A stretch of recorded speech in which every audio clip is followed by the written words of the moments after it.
The beginning of the school year is upon us. And as a parent, it's important to ask yourself if you know what red flags or green flags to look for at the beginning of the school year. Well, and if not, I'd like to help. My name is Paul Garrison, and I was a classroom teacher for 17 years. And then for 14 of those years, I ran an after school program called the Roos Shakespeareans. And every year we put together a full production of one of Shakespeare's plays. And in all that time in public schools, I have seen many different ways in which the beginning of the school year can start. And by the end of this video, I would like to give you some better insight into what to look for at the beginning of the year. The good, the bad, and other things that may not make sense to you now.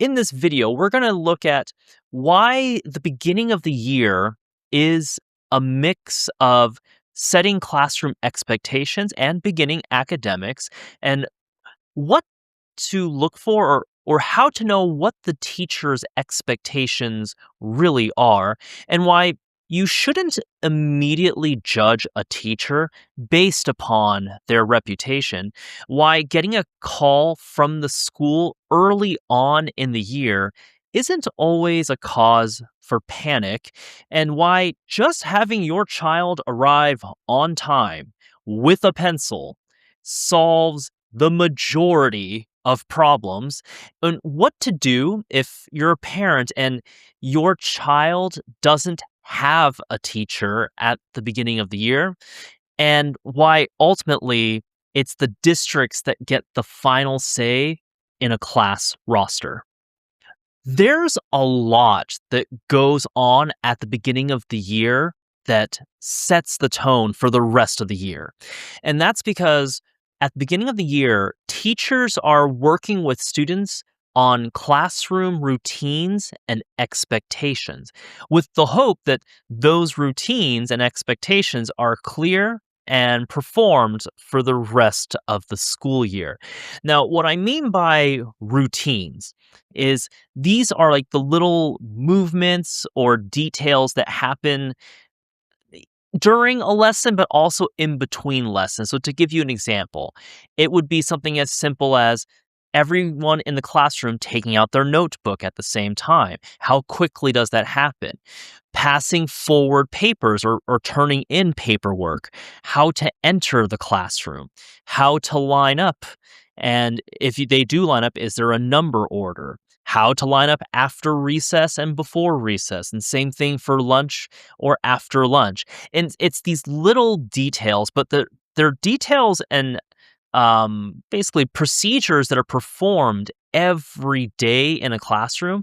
Hence, that's why many teachers work on it from day one, and they keep working on it until basically the students get it down nearly as perfect as possible. It's just all those typical mundane tasks that maybe might not seem important to someone who hasn't been a classroom teacher, but speak from experience.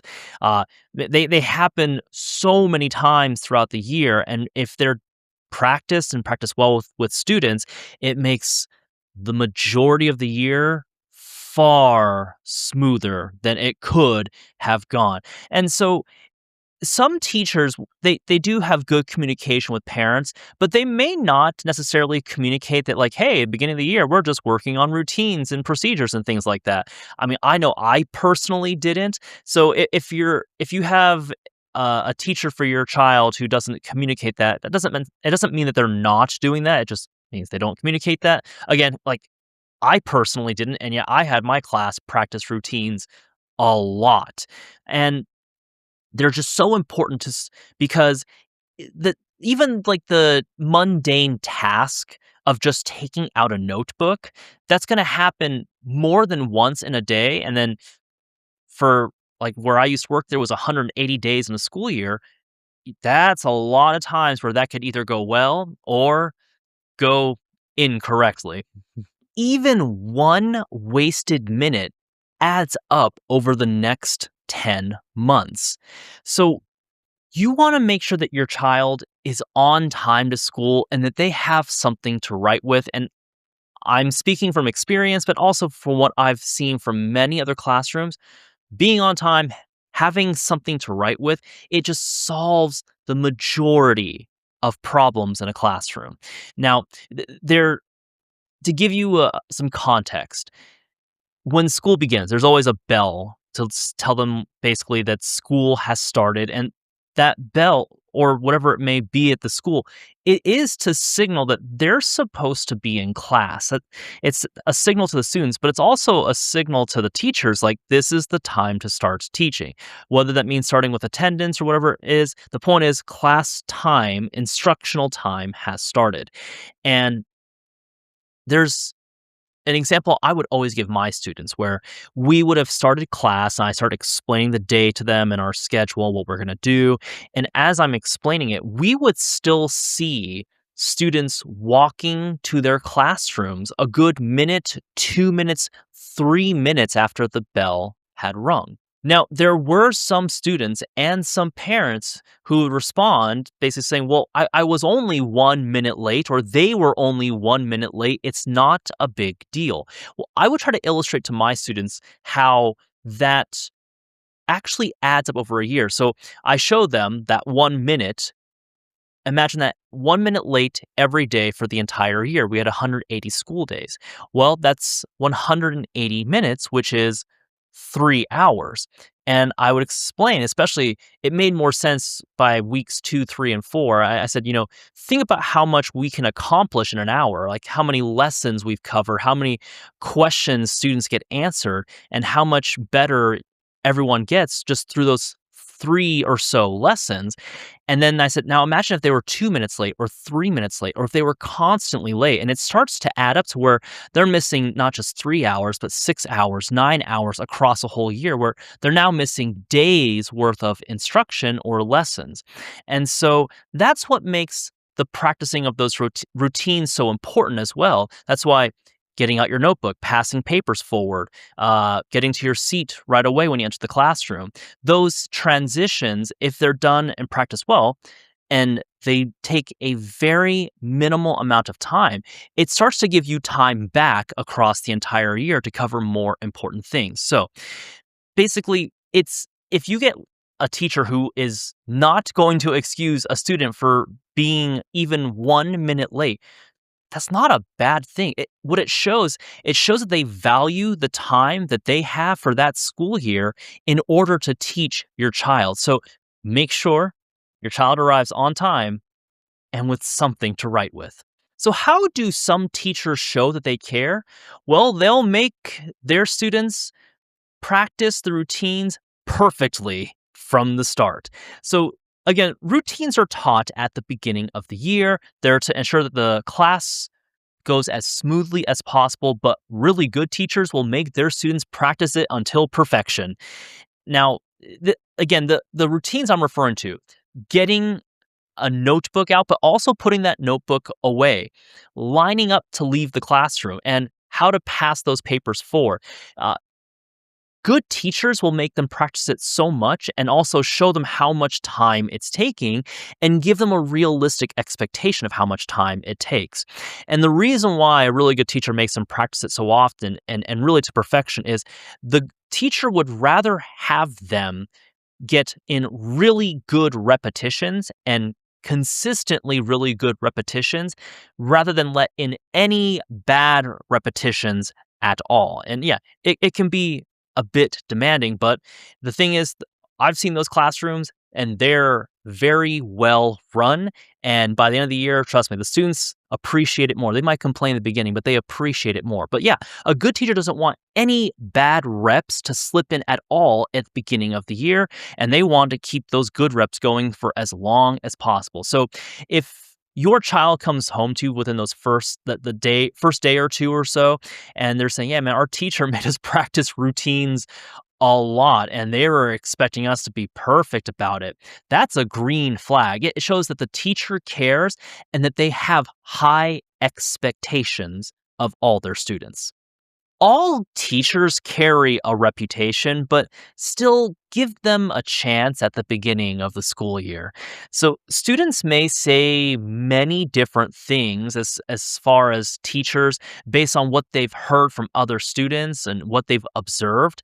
But even all that being said, you got to give a teacher a chance to kind of establish their classroom culture, classroom expectations and rules, not just purely based on reputation. And I'm going to share my personal experience with this. So it depends on who you asked when I was a teacher, but I was often called a strict and mean teacher. And the reason was because there were students who were in the grades below what I taught. I had taught sixth grade, and they had heard that I was strict and therefore I was mean. Now, once they finally got to my class in sixth grade, they end up just learning that, well, yeah, I did indeed have high expectations. So I guess that I could be interpreted as being strict. Um, and I did expect them to do things correctly and correctly very frequently from the start. But they also learned that I wasn't necessarily mean. It just, I expected things done a certain way. In fact, after some time, they actually learned that I had a decent sense of humor. I was willing to joke with them and tease them, and that we had a lot of fun activities planned for the year. And so when they heard that, yeah, I wanted things done a certain way and I had expectations and I also had consequences, they interpreted that as being mean because, well, quite frankly, they just weren't used to it at that point. But that especially for children, if they've been in classrooms where there's not a lot of structure and there's not very high expectations, and then they see another classroom where there are expectations and consequences and it's expected to go a certain way. Yeah, well, they might tell other kids like, yeah, well, that teacher's mean and strict, but again, it's based upon context. In fact, I once had a former student who apparently thought I was very mean and scary. And then she got to my classroom and she ended up writing a paper about how she initially felt at a younger grade. And then once she got into sixth grade in my class, she ended up really enjoying it. So, however, a child interprets strict and mean, it doesn't always paint the full picture. So within that first month, give the teacher the opportunity, give them the chance to set up their classroom expectations, to set up their classroom culture, and that will give you a much better idea of what that classroom is like. And if you're not really sure, ask former students and then parents of those former students to give you a much better picture of what that classroom is really going to be like for your child. So, can teachers be viewed as both demanding and fun? Of course. And even strict and demanding teachers can have students doing fun and amazing things. So, again, I heard from many students that I was supposedly very strict and mean. They told me they heard from other students in lower grades and all that. But then once they started in my classroom, that yeah, they learned that I guess I was strict in that I had my expectations, but I had my sense of humor and that we had a ton of activities that we were going to be doing together.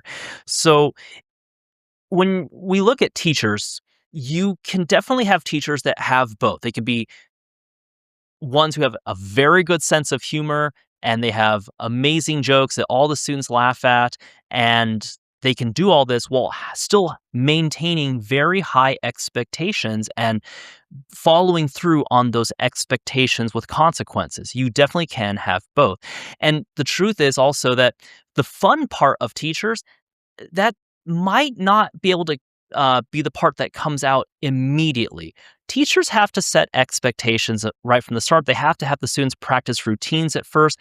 And then once those are in place, then they can start to show more of their fun side. But it doesn't really work out too well where you can be the fun teacher right away. And then like a week later, okay, but now we have to do things this way.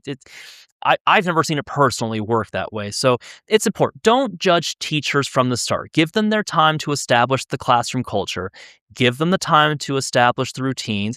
Give them time to develop those relationships as well. And then you will probably start hearing the fun stories later on in the school year. So, how long should it take to start academics? It's really not that long. And academics really should start shortly after the routines are put in place in a classroom. Now, I had heard from many former students about their first days and first few weeks of school. And I'm talking about students who went on to middle school and high school, but I even heard about it from students before they entered my classroom when they were in the younger grades of elementary. And they would do icebreakers, getting to know each other. What'd you do over the summer break? And review material. Now that's expected. There's nothing wrong with that. That's all perfectly legitimate. But I'm talking about when teachers let this go on for weeks. Weeks. Meaning weeks later, they're still doing a certain level of review that they were doing with at the first week or first few days of school. They haven't really moved on as well. And there's numerous excuses for this. They're saying that the materials haven't arrived yet. I can't believe how many times I've heard that before. Or they're going to spend the first month or two reviewing for the year. But while routines do come first in a classroom, academics really should start shortly after. And what I mean by academics is I mean the new academic material that they're supposed to cover for that specific grade and that school year. Because the truth is that there's really, from a teacher's perspective, at least this is how I felt, there is never enough time in a school year. And there is a lot of material to cover. And even if you were a perfect teacher with the perfect classroom management and perfect time management, it's nearly impossible to really cover everything with a classroom. There's always going to be some compromises here or there. And so for a teacher who is saying, I'm going to spend the first month or two just purely doing review, it kind of shows a lack of awareness and respect for the material that has to be covered for that year. And there's already so limited time anyway. But likewise, a teacher who starts teaching the routines at the beginning of the year and very shortly after they start with the academics, they have a very good sense of timing and they have respect for the amount of time and material that they have to teach that year. So in those first 3 weeks, be aware of how quickly the academics start in your child's classroom. Look, review, perfectly fine. That's legitimate. Routines has to be done. I hope I've explained that already. But not starting within those first few weeks on some new material or at least a whole unit, that's a red flag to look out for. It shows how they'll treat the remainder of the year. Review is always a part of the beginning of the school year. Now, so when parents hear their child is reviewing material from the last year, that's to be expected. That's legitimate as someone who's taught for many years, like, yeah, that passes. That's fine. And the reason why is kind of, well, it's multiple reasons, but I'll give a few here. First, why is there a review at the beginning of the year? There is always the summer slide and students forget things. So it's just a way to kind of bring all the students back up to speed a little bit. Some need it, some don't, but more often than not, students need it. And also, it gives the teacher an idea. It's kind of like an assessment as well. It gives the teacher an idea of what their uh, capabilities are for doing the material, whether it's in reading, writing, or math. It kind of gives teachers a gauge of like, okay, this is where they're at this point right now. But the thing is, as a parent, just listen for how long this goes on. If review is going on for like past the first 4 weeks, it's that's a long time to get the necessary materials or to move on to like your first academic unit of any kind. Like it really shouldn't be that long to essentially review stuff. And especially if it's something that they've already learned, it should go rather quickly. And let's say even worst case scenario, it's stuff that they've never learned. Still, there's enough material within each year that if review is going past that first month, that's just taking too long. It really should be like, I would say in most situations within the first 2 to 3 weeks. And the most ideal situation, hopefully just the first week, and then you're ready to move on from there. But yeah, review absolutely necessary at the beginning of the year. So if you're hearing that, like that passes, but it just shouldn't be much longer than that first month.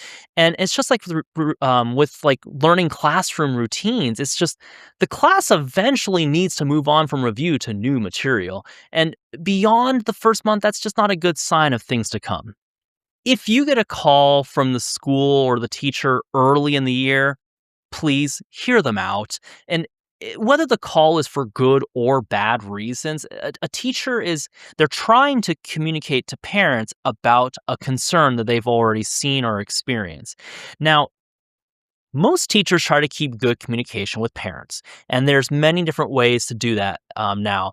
Now, whether now when they're calling you as a parent, it means that they've seen something that they feel needs to be addressed from the start, or they're just making sure that you, as the parent, know about something that they're trying to address. It's about keeping that good communication, and I've had to make those calls really early on in the year. I guess let me define early on, within the first week or two, and it's really just if I've seen a certain behavior that I know it's not gonna be productive for the rest of the year, or it's schoolwork issues like refusal to do work or not finishing assignments from home, I need parents to know about it so that, um, it's something that I want them to know that we're trying to solve, and I want them on board with this so that they also know and they can also be a part of that process. That way, their child has more success throughout the majority of the school year. And I can understand as a parent, maybe it's easy to become defensive or frustrated if you're getting a call that early on in the school year. But just know that for most teachers, they're trying to solve something that they know will continue to be a problem. And the sooner that problem is solved from both the teacher and the parent, basically it gives the child more chance at success for the majority of the year. So try to be as supportive as possible because they're trying to bring up an issue that maybe you hadn't seen or noticed before. Maybe someone from a previous class or previous teacher hadn't brought up before. A defensive parent can leave both the child and the teacher stranded on a problem. So when you get a call, if you're a parent, if you're getting a call early on in the school year, yes, it can make some parents very defensive. Like, why are they calling me so early now? Like, how could they have known this? But I've seen it just doesn't solve the problem. And so I can speak from experience. I had once worked with a teacher and they had a student that just wouldn't listen. They would disrupt the class and they just weren't completing any assignments. And so this teacher had to call home within the first week of school. And as they were sharing their story with me, basically the parent became just livid, was furious, and they were saying, how could there be a need to call about this so early on in the year? How could you know this at this point? But, when you're a teacher and you've seen enough of these things, you have a trained eye. You know what to look for pretty early on. And it was unfortunate for that teacher because the parent became so defensive and they were not willing to hear the teacher out about what the problem was, what they were noticing, maybe how they've noticed it before in all the years they've taught before. And hey, I have a solution, but I need you on board with this, or at least I need you aware of this so you can talk with your child about it as well.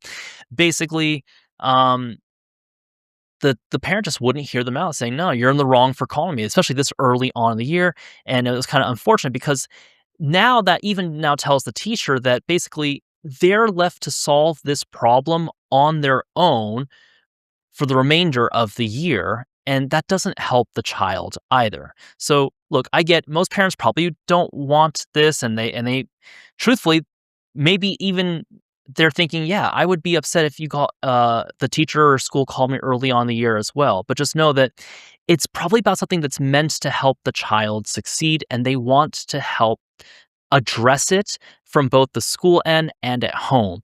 And so be willing to hear the teacher out if they're calling home, especially if it's early on in the year. How the teacher handles those first few homework assignments will tell you about their expectations for the remainder of the year. Now, as far as expectations around homework and the teacher's willingness to follow through on those expectations, that will tell you as a parent a lot about how that classroom will be run. So don't look too much into the volume of homework early on or even the difficulty of the homework early on in the beginning of the year. Look at how the teacher handles the work once it is turned in, or perhaps when it's not turned in. So, will they answer any questions that your child has about the homework? That will tell you a lot. Will they accept just partially finished work? That will tell you a lot as well. And likewise, if they absolutely will not accept work that's only partially done, that tells you a lot. Um, But will they even check the answers, or will they just, put a stamp on it to say that it's done? That also tells you about the expectations of that classroom. Do they have consequences for homework that's not done? And do they follow through on those consequences? Do they follow through consistently on those consequences? That tells you a lot about how that classroom will handle expectations. Now, the way all those things are handled very early on, it gives you a very clear picture into how that classroom will be run. A substitute teacher on day one is a major red flag. Now, let me clarify. If for some reason the main teacher is sick that day or had something going on the first day of school, and I've seen good teachers where that's the case, that's not what I'm referring to. What I mean is there is no teacher. It's a substitute on day one. It's a major red flag. And thing is that getting teachers into schools, it's not easy. But not having a teacher for your child has a lot of negative consequences. So, he- I'm going to paint a whole picture here. There is a nationwide shortage of teachers, and it's been getting worse. I guess I'm not helping by being here doing this and not being in a classroom, but there is a nationwide teacher shortage. And it's really hard to get teachers into schools to begin with. They have to go through a lot of different qualifications, certifications, training, et cetera, et cetera. And the truth is that across many districts all across the country, there are entire positions that never get filled by a qualified teacher, and it's becoming more difficult to do so. And what this leads to is rotating subs throughout an entire school year, depending on your state and local and state laws, but it just leads to this rotation of substitute teachers. And what that means is that that child or the children within that classroom never get any consistency with expectations. They don't get consistent lessons. They don't get consistent classwork, which means they're not getting the practice they need to get better at those skills. And it results in them basically losing out on an entire year of learning. And I'm not trying to sound dramatic here. I'm speaking from experience from what I've seen. They lose basically a really a whole year of instruction with that a whole year of just consistency and expectations. Now, as much as possible, if you are the parent, as much as possible, ask for your child, or I should say this, ask about why there is no teacher in that situation. Try to get as much information as you possibly can and do everything in your power to make sure that your child can be transferred into a classroom with an established teacher. And ask as consistently as soon as possible, as soon as you find out. Now, you want your child transferred into a classroom with a teacher, but just know you will face resistance from both the school and district. I hate to be the bearer of bad news, but I want to paint a picture about why this is, and I'm not trying to make anyone sound like the villain here. I'm trying to explain how things work and why it ends up being this way. So look, most school administration and districts, they won't change a child's classroom because that class will have what seems to be substitute teachers for the foreseeable future. Now, this is a lot of it's from my experience, but still, I've seen this across other districts as well. And there's a reason why they won't make that change. So, from their perspective, if they do grant this one request where they go, oh, I understand, I wouldn't want a year of substitute teachers either. And really, I mean, who would? But if they grant this one request, well, then they will then continue getting those requests, and the follow-up request will say, well, you granted it for that family, why won't you grant it for ours? And the truth is, the school administration and the district, realistically, they can't really grant all those requests, especially if they can't find the teacher. And I want to paint that picture. It is difficult to find those teachers. It's not like there's a line down the street of teachers applying for these positions.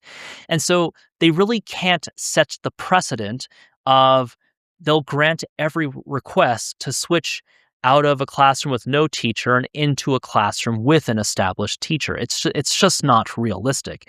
Now, is that fair to you and your child? No, of course it's not. Hence why I say you should still try to get that switch anyway, because the negative consequences of a year of no teacher, it's bad, and you should do everything within your power to try to fix that. But the district and the school, they have other things that they are also trying to accomplish. They're not trying to necessarily be mean to every kid in that classroom, but they have to keep classrooms balanced, also out of fairness to the teachers, because they're balancing things like student behavior, student achievement, number of boys and girls in a classroom.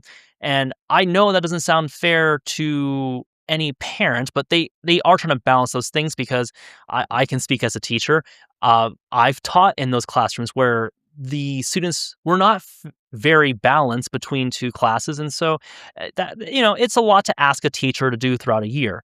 So even with this knowledge, even though you understand the realities of how that could possibly work and what they would have to do, and it is in a sense unrealistic to grant every single parent's request, you should still try anyway. Just knowing that there's no teacher for the foreseeable future, and then there's the possibility that it's just rotating substitutes all year long, you should still try to make that request for a switch. Now, like it or not, your child's teacher on day one, that may not be their classroom for the rest of the year. So there are many districts that have this thing called balancing out the classrooms, and they usually have a certain time frame to get that done. So the previous year, they submit basically how or what they think will be the classes for next year. And it's projections based on which students are staying, which ones are leaving. They don't really know about students who are coming into a district at that point. But then once the school year starts, they start to look at, well, this one classroom is super low in students. Maybe we can just take those students and put them into other classrooms. They won't be overfilled. And then we basically eliminate a teaching position. That means there's a salary we don't have to pay. That's what they mean by balancing out the classrooms. And they're looking at all this from a district level, not just within the school. And so I talked earlier about what if there's no teacher, but see, this is tough. What if you as the parent, you got the teacher that you wanted your child to have? There is still a chance at the beginning of that school year that they may be moved into a different classroom just based on balancing of classrooms across the district. And just understand that it it may be a decision that's made at or at the school, at the office administration level, but they may be forced to by the district, telling them like you have to balance out the classrooms like this, and or they might even move a teacher to different site. Each district's a little bit different. I know like where I had taught, it was within the first 15 days. By day 15, they had to basically establish what the classrooms would be. And there have been times where my classroom on day 1 did not look like my classroom on day 16. And so just know as a parent, it's the district policy, and they're trying to do their best to balance things out and make sure all the classes are as balanced and fair as possible across the entire district. And unfortunately, it just might mean that your child is suddenly not in the classroom that they had come to enjoy so much at the beginning of the year. Now, if your child is with a great teacher, they'll tell you within the first few days. And the reason why is kids will figure out pretty quickly whether their classroom is safe to ask questions, to learn, and if everything is going to be well managed, where there's not going to be a ton of behavior interruptions or problems, and the expectations are clear from the start. Kids figure that out really quickly. It's just really great teachers find a way to communicate their expectations as quickly as possible. And most kids I've seen figure this out almost immediately. And great teachers also communicate quickly about how the students will feel safe in their classroom, that everything is okay as far as asking questions, no one's going to make fun of them, and yet still be demanding all by the end of day 1. And students, again, they can pick up on this right away. So it's easy to hear things like, well, my teacher is nice, or they're funny, or they're cool. However, really good teachers, what they'll do is they'll make the students actually do things right from day one. And if your child is telling you, the parent, about the things they did in class, not how the teacher made them feel or how the teacher appears, but the things that they actually did in class, they can explain what's expected, and they said, "Yeah, I actually feel safe to ask questions in class this year and not have the classroom interrupted by, the 2 or 3 students who typically will disrupt a classroom." They'll share that within the first few days of the year, and that is a major green flag. So, those are the various things to look out for and be aware of within the first month of the school year. Again, the good, the bad, and maybe some things, like especially like balancing of classrooms, that maybe you might not have known about at first. And I hope that everything goes well for you and your family at the beginning of this school year, and also to all the students and teachers as well. To all the teachers, trust me, your job is hard enough as it is. I wish all of you the best of luck. So, thank you once again, and until next time. Take care.